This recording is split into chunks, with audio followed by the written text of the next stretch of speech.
dukoresha ku bantu bashesha kanguhe, dufite amagambo dukoresha. Ntabwo muzeti tora umuntu wo kuzana muri mu mwanda nk'uyu wa media. Abantu baracecetse, nakubwiye ni byinshi. Nidusubira inyuma guhera mu myaka, naragiye mfata umwaka urenga. Media nibihe umuvugizi wa RIB nyakubahwa Dr. Biptieri Murangira yatubwiraga nibihe? Ni bande bafite ubudahangarwa? Niba rimwe mwe mushinzwe gukumira ibyaha, umuntu akagenda hari agafata urwego akarwandagaza ntirumuhamagaze, where we heading, turagana he? Muzimpamvu ntigeze nshyira comment ku ntuza ku magambo ntuza yakoresheje. Biriya ari amagambo yago yakoresheje mukavuga ngo yazanye ivangura karere. Yago yatondetse amagambo nabi, ntabwo yago yigiza akoresha ivangura karere. Dore umuntu uvangura, ufite tribalisme muri we, ukoresha amagambo y'urwango, amagambo y'ivangura karere, ngo uwo hejuru ibingi babikoze mu myaka 2 ishize, ankorera discrimination. Singi yarabanje nyambura ubunyarwanda, angira umukongomani, murabibona. Aba bahanya kwambura abantu ubwene gihugu nicyo kintu bashyira imbere. Aramanza akakwambura ubumuntu, yarangiza akakwambura ubwene gihugu, yarangiza akaza akakurimbura. Ntabwo ndakubwiye, Fatakumavuta uyu nguyu ni roho iri mu muntu isohora amagambo y'uburozi gusa. Ariko njewe nk'umuntu uzi The Ben, ndamucalenjinze The Ben natwereka inda. Ibi ngibi RIB nta kintu yabikoraho, ari Fatakumavuta wabikoze. Reka da amenyeshe ko niba mutegereje ko RIB hari ikintu izakora kuri Fatakumavuta, mwibagirwe, kuko nayo yarayandagaza ntigire ikintu ivuga. Rero kuba ari kwibasira umudamu wa Debeni, ibi ngibi mugatekereza ko RIB ari kibikora. Niba usigana iraba itaragize ikikora bayandagaza, agenda akavuga ko Murangirana niwe, akagenda akavuga ko RIB imikore yasigaye ayikemanga, warangiza ukaza kumbwira ngo iraza kugira ikintu mukoraho. No, community ikagira ikintu yikoraho. Naho ibyo bindi muri kumbwira ngo RIB mutinya kubi. RIB mutinya kubi. RIB yumvishe Fatakumavuta irukanka, ndababwiza ukuri. Ben natwereka inda, nayibereka mu nsabe icyo mushaka. Hari impamvu ikomesha The Ben, twereke turebe urugendo rwa The Ben mu muziki uri kubona rugana hefa, rugana mu mazi abira. Izina ry'Imana ndakubwiza ukuri ko nazongera kwitaba RIB bangira ngo navuze umuhanzi. Urakoze. Turasaba ko iyi ntwaro cyangwa iyi ni ya social media cyangwa ya media, erega ibindi bihugu bifata abantu bikababuza gukoresha ikintu bita internet. Turasaba byakabaye aya masaha baho itegeko ku buryo abantu bakoresha internet nabi nkuko ibindi bihugu bibigenza. Hakabaho itegeko ryo gufata uwo muntu maze kuba virusi. Mugende murebe, muri kumwana wo muri Canada y'imyaka 18, hari ibihano bitangwa, igihugu kikabwira cyangwa itegeko rigahana umuntu akaba atemerewe gukoresha igikoresho gifite aho gihure na internet. Iri tegeko ryakabaye rishya, Fatakumavuta yakaba yari mu bantu aya masaha atemerewe kugira na urane igikoresho gikoresha na internet, akaba atemerewe. Ibyo na amategeko abaho mu bindi bihugu. Uyu mugabo internet ni intwaro irimbura imitima y'abantu. Biratangaje kubona internet Fatakumavuta agifite aho ahurira n'igikoresho gikoresha internet, leta ikamureka. None ariko ibingibi byaranshimishije ejo bundi ashumitse RIB, byaranshimishije kuko naravuze agize naho ahangara urwego akarwandagaza gutya. Ati kigali are nyishake pe. Ugenda ukirebe, naragifashe. Ugenda urebe ikiganiro ibyo ejo bundi yego yagikoranye na Jihad, yagikoranye, yaragiye arayisiriba bro, urumva. So niba rero bashyireho itegeko basi ku buryo umuntu nkuko niba umuvugizi wa RIB yaravuze ko hari abantu bakoresha imbuga nabi, bakoresha internet nabi. Fatakumavuta ni igisobanuro cy'abantu bakoresha social media mu gusenya apana kubaka. Dukoresha ku bantu bashesha kanguhe, dufite amagambo dukoresha. Ntabwo muzeti tora umuntu wo kuzana muri mu mwanda nk'uyu wa media. Abantu baracecetse, nakubwiye ni byinshi. Nidusubira inyuma guhera mu myaka, naragiye mfata umwaka ure, habeho uburyo bwo gushyiraho itegeko ribaninga abantu bakoresha media mu gusenya. Uyu muntu ndavuga gute? Fatakumavuta ni RTRM ishinze ku muntu umwe ihari igenda. Fatakumavuta ni wa muntu ugenda akabwira umuntu ngo waranyirukanishije ku kazi nzagusenya mpaka gutyo. nzakwandagaza kuko nkeka ko wanyirukanishije ku kazi, akagenda umuntu akamuzonga. Ibyaha bikorerwa kuri media ni ibihe? Umuvugizi wa RIB nyakubahwa Dr. Thierry Murangira yatubwiraga ni ibihe? Ni bande bafite ubudahangarwa? Niba ari mwebwe mushinzwe gukumira ibyaha, umuntu akagenda hari agafata urwego akarwandagaza ntirumuhamagaze, where we heading? Turagana twese, zamuka dukore icyatuzanye kamindure tayito.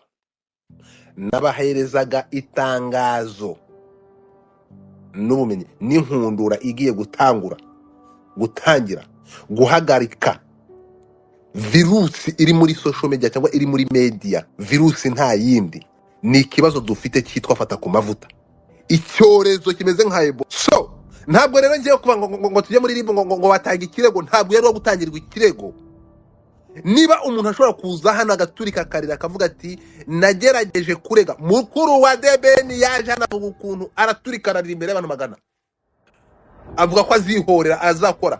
Uyu Fatakumavuta yashinyaguriye umuryango awukorera iyicarubozo, mureba muraceceka. Niyo sosiyete dufite sosiyete iceceka, nuko bimeze. Ibi ngibi muvuga ngo muzimpamvu ntigeze nshyira comment ku ntuza ku magambo ntuza yakoresheje. Biriya ari amagambo yago yakoresheje, mukavuga ngo yazanye ivangura karere. Yago yatondetse amagambo nabi, ntabwo yago yigeza akoresha ivangura karere. Ni kwa kuntu umuntu avuga amagambo ntatondeke neza. Dore umuntu uvangura ufite tribalisme muri we, ukoresha amagambo y'urwango, amagambo y'ivangura karere, ngo uwo hejuru. Ibi ngibi yabikoze mu myaka 2 ishize, ankorera discrimination. Singibyo aho hejuru. Ibi ngibi bimaze imyaka 2 nibwo yakoze iyi tweet. Bamwe muvuga ko hariho discrimination agavangura.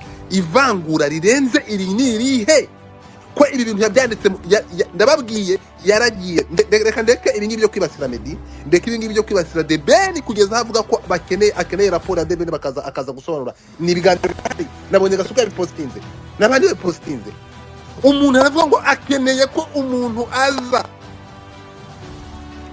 Fatakumavuta n'umuganga. Ni gute umuntu agenda akagera mu buriri bw'umuntu akamenya ko atenda udatatarinda?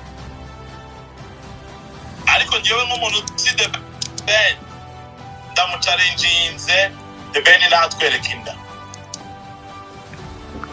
Habawe Urakoze cyane, si wowe bikinnye. Ibi ngibi RIB nta kintu yabikoraho, ari Fatakumavuta wabikoze. Reka da. Social media ari intwaro iri mu maboko atandukanye, mureba ayo maboko asenya, mugende muyibaninga. Birashoboka bashyireho itegeko rihana cyangwa ribaninga abantu bakoresha media nabi, abakuntu bakoresha media internet mu gusenya, bababaninge nk'uko ibindi bihugu bikora. Ibindi bihugu bishyiraho itegeko, bagashyiraho itegeko mu nkiko, umuntu wakoreye ibyaha kuri social media cyangwa kuri media bakamubaninga, akaba atemerewe guhura n'igikoresho gikoresha social media. Yabikora akajugunywa muri, bagafunga umwanda. Uyu nguyu mumbwire izima, uyu mugabo kuva yagera aha yakoresheje internet. Genda urebe utundi yanditse, genda ujye kwa Nobrena urebe ibindi yanditse avuga kuri ntuza kuri media. RIB iyo umuntu abwiye mugenzi we ngo I'm coming for you, ibyo jambo risobanuye iki? Ibi ni ibintu biri ku rukuta musomaho hejuru, biranditswe. Aho umuntu abwira undi ngo I'm coming for you, uwo muntu bavuze ngo baramuzi yakongera kuryama? Aya si amagambo y'iterabwoba, aya si amagambo y'iterabwoba mutubwira ko bigize ibyaha. Ntabwo bwamukoraho, we ntimwamutunga agatoki, ndabarahiye. Machadi wakamboneye. So nabanje kubwira uwo bita Dani, ndabwira nti ariko wajya kurega. Arambwira ati ibirego by'uyu mugabo bimaze kugera muri RIB ni byinshi, ariko naje gusaba nabyo birashoboka.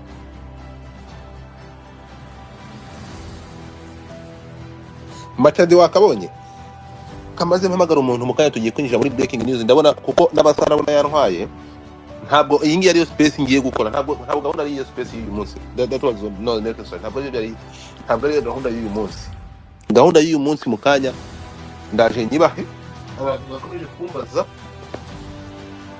Ngiye gutangira mukanya space. Ndabona turaza kwinjira muri ntuza, turayakresa tubwireho gato tuveyo. abatumirwa nkuko nabibabwiye ejo nabo baraje bakene Machadi nkinira ako kantu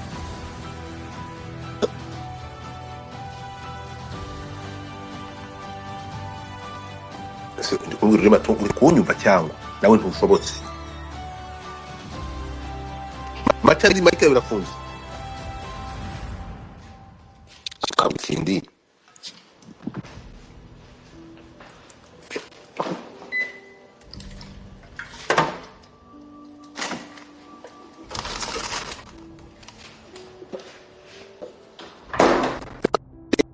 reka bakarebe tugakine hanyuma nindangiza kugakina ndi gutegura space ya nyayo ndi gutegura space izaba ifite ibimenyetso izaba ifite abatangabuhamya mbabwiye ko maze umwaka urenga ntegura ikintu cyo kugaragaza iyi virusi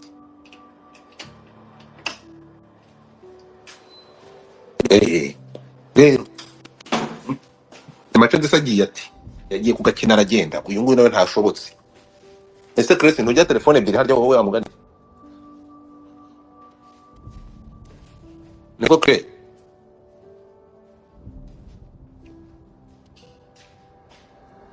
shobora kuba ntari kumvikana murimo kunyumva hasi cyangwa ntabwo ari kumvikana mbe mavuye ngo irengaruye urimo urumva none se ngo amagana ntugitabe niba uri kunyumva ntango narindi sinari maze kugusobanurira ngo mpa 5 minutes ubu nibwo mpingarutse kuri telefone wagarutse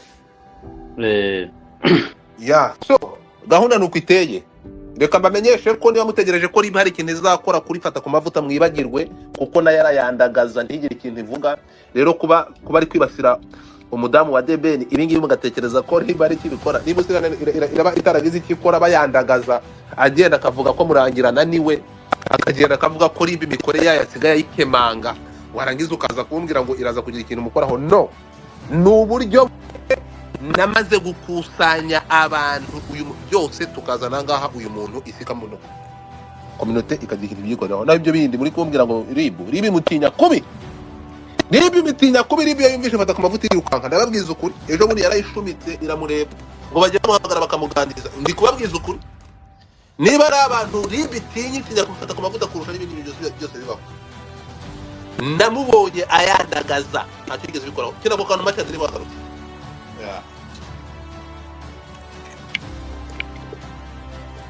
turako yari umwana w'umukobwa amaturu mbere yuko babana abantu bari bazi ko Meddy ari umuhungu yubashye witonda udashobora gufata umwana w'umukobwa ngo amushuke amushyire muri ghetto ye amumara n'umwaka mujya amaturu gusa icyo gishimira Imana nuko Meddy yabaye umugabo umwe mu byamamare byo mu Rwanda uhagaze ku maguru ye akavuga uburyo yakubitwaga n'umugore we urugo rwe rwari dojo urugo rwe rwari zirara zishya ayishura uburyo yanywaga inzoga yarangiza gusinda ndetse akazinywesha n'umugore we ayishura uburyo umugore we atarazi Yesu Kristo atarazi Imana ariko nanone Meddy ntabwo yari yaduhishurira umugore we yasengaga bukurikiraho Meddy noneho ashobora kuzirekura agahishura ibivugwa mu muziki nyarwanda birimo abapfumu birimo abarozi birimo ubugambanyi what do you think when Meddy ari kukubwira ati ngewe najyaga mu bapfumu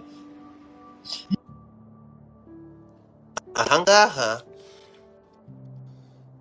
urarira iki ibingibi byose aje akavuga amagambo ameze akaga Meddy ejo bundi sinzaharagiye mu giterane bagiye guhimbaza bari kuramya Meddy atanga testimony nk'ibisanzwe avuga ko umudamu we umufasha we yatanze testimony mu rusengero byari bimeze neza avuga ko bakundanye bakabana atazi uburemere atazi n'izina Meddy afite uko ringana kuri umusitari munini mwarakumvishe urukumva avuga ko umudamu kwakira ibyo bintu byamugoye atarazi ko ari public figure nk'uko ari urumva ntabwo ari umunyarwandakazi so ni ibintu byumvikana ntabwo yarazi ko Meddy ari icyamamare ntabwo yarazi ko Meddy afite igikundiro yari afite muzi Meddy igikundiro afite ukuntu kingana iki ngiki nicyo Meddy yavuze ibintu byari understandable byarumvikanaga mbabarira wumve iharabika uyu nguyu aje akongeraho ariko ntibibi gusa byinshi ntabwo ibi ngibi byo navuga ni petit problème mu bintu birimo ntabwo reka twikomereze muri gahunda y'itari kituzanye ntabwo nongera kuba kuri ibi bintu space yabyo irahari inkundura yo guhagarika ubu burozi buva mu kanwa k'uyu muntu birahari maze igihe kirekire. Reka nkubwire, nyuma y'aya magambo arimo ivangura akarere, arimo ahangaza akamaza akangira umukongomani, yamara kungira umukongomani akagenda akangira umwanzi w'igihugu. Ntimuri kubibona aho hejuru? Ntimuri kubibona? Umunsi wakoresheje amagambo nibwo kuva uriya munsi kugeza uyu munsi, kandi n'uyu munsi ntabwo birarangira. Ndakubwiye ibintu ni bibiri. The time turasaba badushirireho icyo kintu, niba n'iryo tegeko ridahari rishyeho. Urumva? Niba ari n'iryo tegeko ridahari barishyireho, sino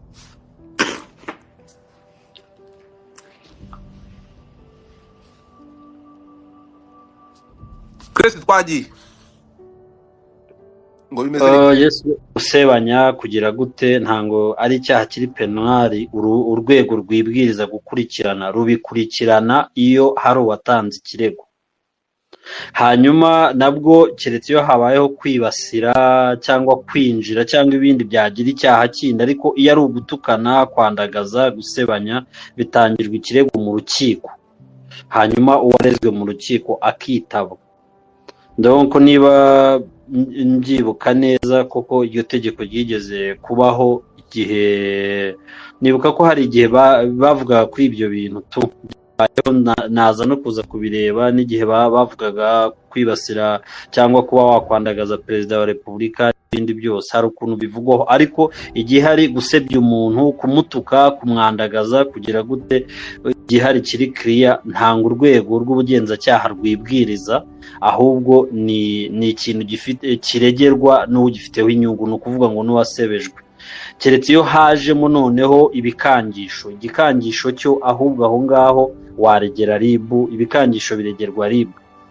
Nureba abo bagiye batumaho, abo bagiye bagira gute, habaga hazijemo ijambo ry'igikangisho yo kuvuga ngo nudakora iki nzakora iki, cya byagenze gutya, guhererekanya amashusho y'urukozasoni, kugira gute. Ariko ibigendanye n'amagambo, imvugo zo mu ruhame n'ibiki, iz'umuntu ku giti cye cyangwa biregerwa urukiko, kandi icyo kirego kigatangwa n'uwugifitemo inyungu, ni ukuvuga ngo uwasebejwe.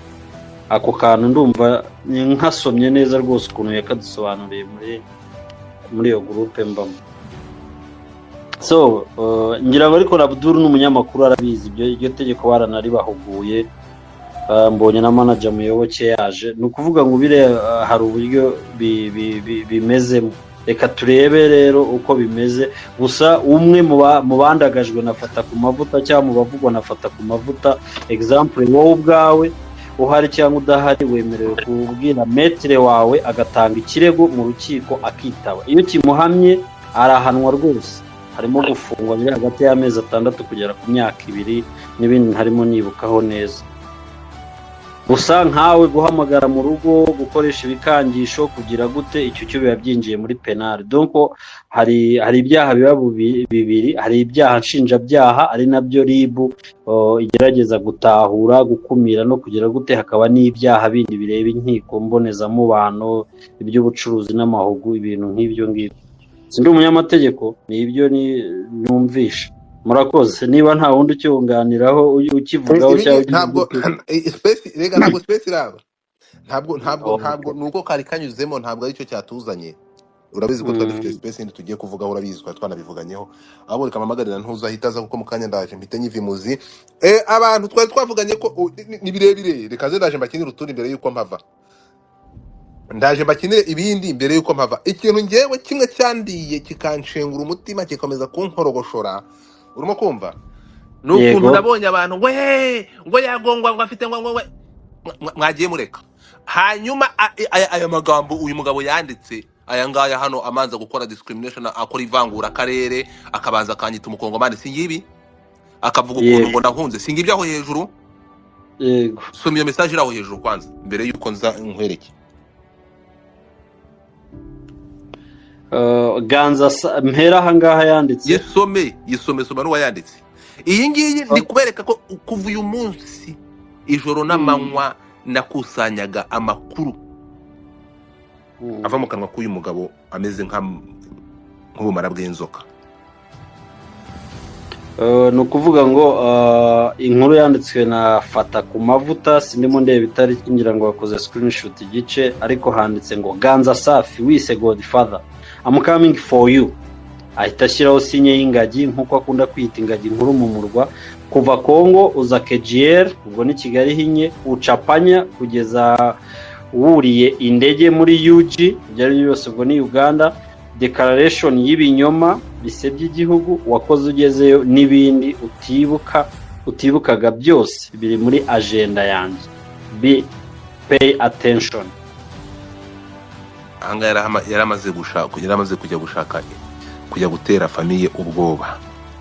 Kangaruke gato ibi ngibi ntabwo ngiyewe nakubwiye, ntabwo ngiye najya kumurega. Ibi ngibi byo kubwira umuntu ngo I'm coming for you ni ibikangisho bigize ibyaha. Yego.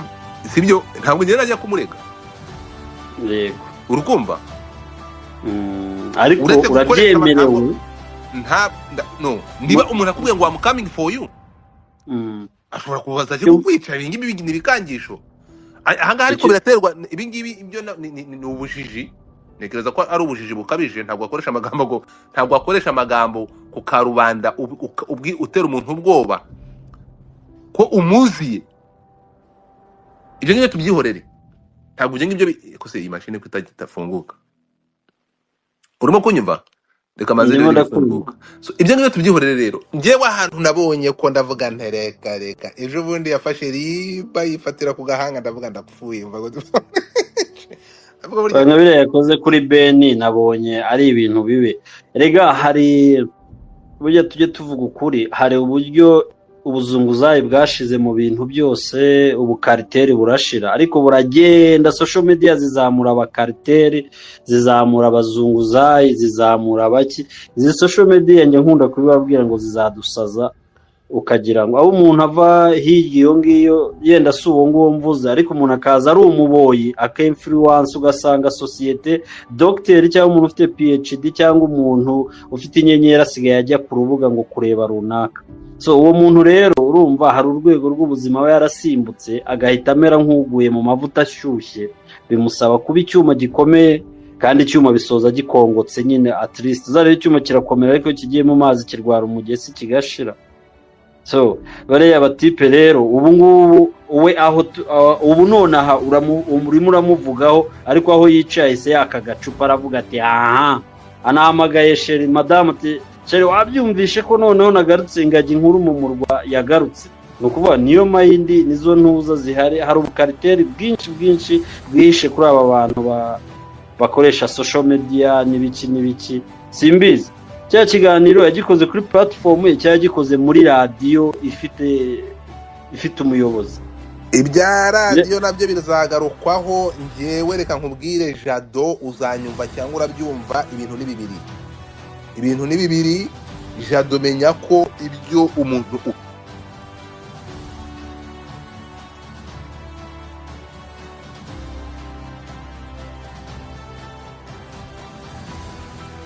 uzatoboka radio yawe izahindana. Tandukana n'umwanda. Wikoreye umufuka w'umwanda. Wikoreye umufuka wa kazambi. Cyana na mwanaramu. Ibyo ngibyo tubyihoreye. Ntabwo reka tune kubitindaho ndi gushaka uyu mugabo ngo aze dutangire ikiganiro. Nakari kanyuzemo ntabwo natangira. Nakubwiye hari ibintu byinshi. Ufite telefone ndi ushaka kunyindira kan hano. Ko ngiye ntuzayananiye. Oya na yindi. Ngo akantu wakankinira. Oya nawe nabibasha. Kandi okay, turatangira rero. Turatangira reka tugende tujye muri headline byifashe bite.